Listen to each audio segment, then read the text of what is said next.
Once upon a time, in a beautiful garden filled with colorful flowers, there lived a little hummingbird named Hummy. Hummy was small, but she was very brave and curious. She loved to flit from flower to flower, tasting the sweet nectar and spreading the pollen. One day, Hummy noticed that some of the flowers in the garden were starting to wilt and die. She didn't understand why, and it made her very sad. She asked the other animals in the garden for answers, but they didn't know either. Hummy didn't want to feel sad anymore, so she decided to go on an adventure to find out why the flowers were dying.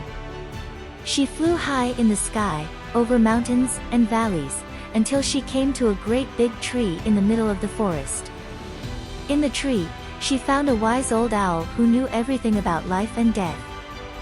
Hummy asked the owl why the flowers in the garden were dying, and the owl told her that it was because everything in the world has a beginning and an end. Hummy was confused, but the owl explained to her that just like the flowers, all living things eventually die. But death wasn't something to be afraid of, because it was just the next step in the journey. The owl also told Hummy about the hummingbird's special job. Hummingbirds are known to accompany the spirits of the dead to the other side. Hummy was amazed by this and felt very proud of her kind. With her new knowledge, Hummy flew back to the garden and told the other animals what she had learned.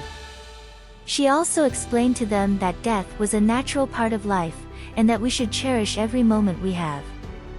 The other animals were touched by Hummy's words, and they began to appreciate life and death in a whole new way.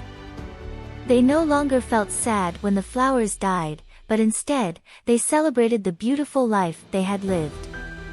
Hummy felt happy that she had helped her friends understand the cycle of life, and she continued to spread her message of love and acceptance throughout the garden. She may have been small, but she had a big heart and a big message to share. From that day forward, Hummy was known as the bravest and wisest hummingbird in the garden. And even though she couldn't stop the flowers from dying, she had taught her friends an important lesson about life and death. The moral of the story is that death is a natural part of life, and that we shouldn't be afraid of it. When we face death with bravery and kindness, we can help others to find peace and comfort as well. And just like the little hummingbird, we can trust that our spirits will be guided to the other side with love and grace.